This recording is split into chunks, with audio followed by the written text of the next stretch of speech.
Hi, my name is Avery Monroe. And the night my entire family finally revealed who they truly were began with a single text message glowing on my screen like a warning I didn't know I needed. But before my name even mattered, before the truth even surfaced, it started with her voice. Sharp, entitled, and dripping with the kind of confidence only someone spoiled into blindness could have. "Aunt Avery, here's my birthday gift list," my sister's daughter texted. "A new car, the Dior bag we saw, and the $4,000 Maldives trip Mom picked. You can pick one." But, like I was choosing from a menu. I stared at the message for a long second, the quiet in my apartment stretching thin and tight. Then I typed the only honest response. No. 2 letters. The kind people choke on when they're used to hearing yes, their whole lives. She replied instantly. Not with confusion. Not with disappointment. But with a threat disguised as a tantrum. "Then don't come." And I didn't. Not because of the gifts, but because of what that message revealed. A family that saw me as a walking wallet, not a person. Inside me something shifted, slow, painful, like an old scar splitting open. This wasn't about a birthday. This was about years of being treated like the responsible one, the rich aunt. The one who was supposed to fix everything, pay for everything, hold everything together. But that night, I chose to let everything fall apart. I left my dress hanging in the closet. Left the gift card I'd thoughtfully prepared on my desk. Left my phone on silent while the world outside kept spinning, unaware of the crack forming in my family's perfect image. 2 hours later I checked my phone. And that was when it began. 20 unread messages. 13 missed calls. And the first message that caught my eye. "Avery, please answer. Something happened." Sent by my sister. My pulse didn't jump. It settled. Because deep down I knew. When people like them don't get what they want, they don't just get angry. They unravel.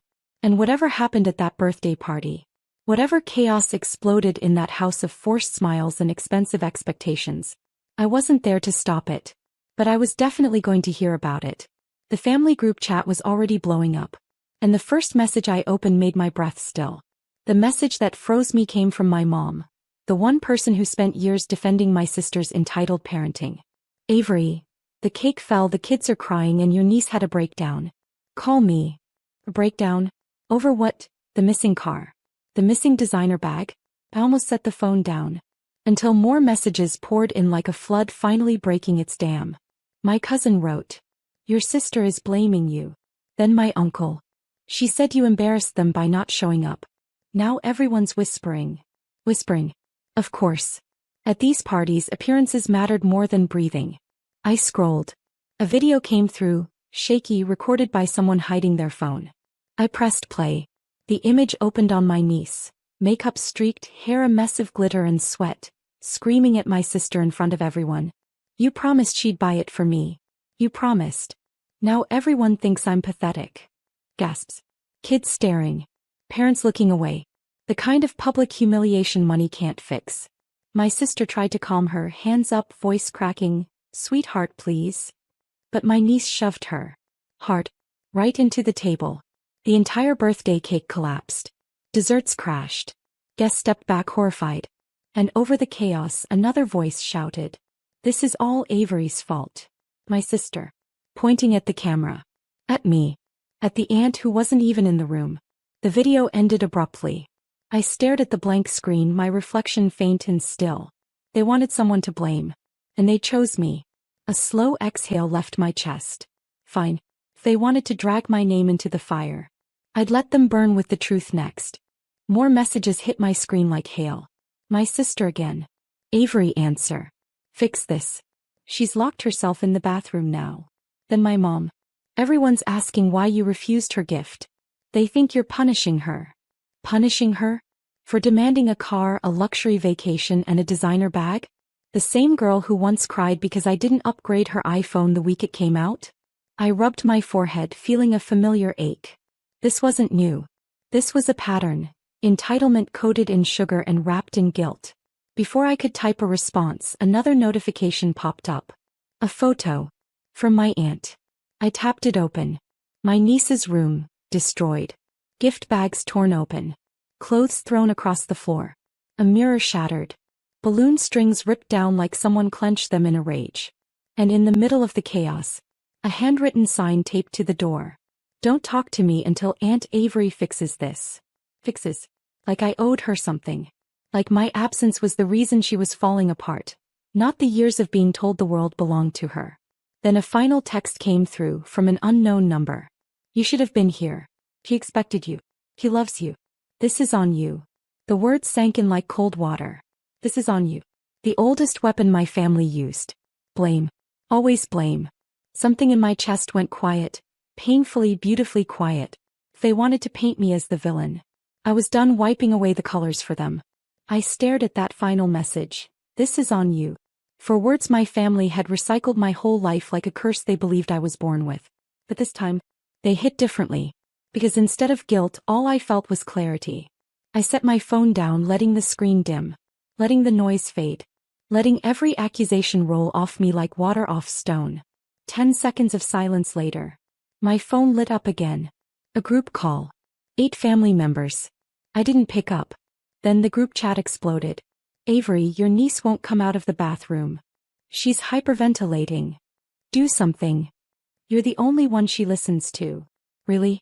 The girl who told me don't come 2 hours ago suddenly needed me? I picked up the phone and typed slowly, deliberately. You told me not to come. I respected that. The chat went dead for a moment. Then my sister replied frantic. Stop being childish. You know how she is. Yes.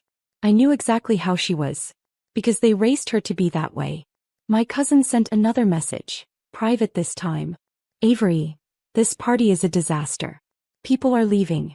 Your sister is crying in the laundry room. Mom is yelling at the caterers. It's bad. I leaned back against my couch, the city lights reflecting in my window like tiny, indifferent stars. So the perfect family image had finally cracked. And somehow, even in my absence, they needed me to glue it back together. But I wasn't their glue anymore. I wasn't their silent wallet. I wasn't their cleanup crew. I typed one final message. If you want me involved, tell me the full truth first. I hit send. And waited. The typing bubbles appeared instantly. Stopped. Started again. Stopped. No one wanted to go first. Because the full truth was the one thing my family never told without twisting it. Then finally a message came in. From my mother. Fine. Your sister told everyone you were sponsoring the big gift. She made a whole announcement about it before you got there. My breath stilled. An announcement? Before confirming with me? Before even asking? Another message followed. She said you were surprising your niece with a car and a luxury trip. That's why the party was so big this year. But there was the truth they didn't want to taste. They built the entire event on a lie. A lie using my name, my wallet, my reputation, and expected me to show up and play along. My sister finally chimed in. I only said that because you always come through. I thought you would this time too. I closed my eyes for a moment. Not in sadness. In understanding. This wasn't entitlement anymore. This was expectation. A belief that I existed to fund their image. My phone buzzed again, a voice note from my niece. I hesitated, then pressed play. Her voice was shaky, furious, breaking between breaths. You embarrassed me. Everyone laughed when they realized there was no car. Do you know how horrible that felt? Why didn't you just do what Mom said? There was not remorse. Not responsibility. Just blame. Always blame. I took a slow breath, feeling a strange calm wash over me. They wanted me to fix what they broke. They wanted me to repair the damage of their own lies. But this time, they were going to face the consequences themselves. I typed. You lied. That's why everything fell apart. Not because I said no. Then I hit send. The moment my message delivered, the group chat erupted like a shaken soda can. My sister. Don't you dare put this on me. My mom. Avery, not now. She's upset. My niece. You ruined my birthday. I stared at the screen, each message louder than the last, each one trying to suffocate the truth under their usual avalanche of guilt. But I wasn't that version of myself anymore. Before I could reply, another notification appeared. A photo from my cousin. I tapped it open. It was my sister. Sitting on the laundry room floor, makeup smeared, hair wild, clutching a ruined gift bag in her hands. Her phone was on speaker and 2 women stood nearby whispering behind their hands. Then a second photo arrived. This one showed the backyard. Guests collecting their coats, Parents herding their kids out early, decorations coming down, the DJ packing up equipment. The birthday party was ending early. And not because of me, but because of a lie finally collapsing under its own weight. My cousin added quietly. They're telling people the car company delivered the wrong vehicle. But no one believes it. I felt something inside me finally loosen, a knot I'd carried for years.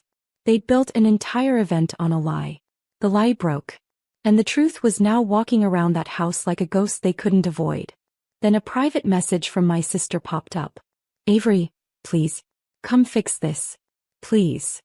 The desperation in her words almost felt unreal. For a moment I just looked at the message, letting the weight of it sink in. They never asked for my presence. They only ever asked for my usefulness. And now that their world was collapsing, they wanted me back. Not for love. For damage control. I typed slowly.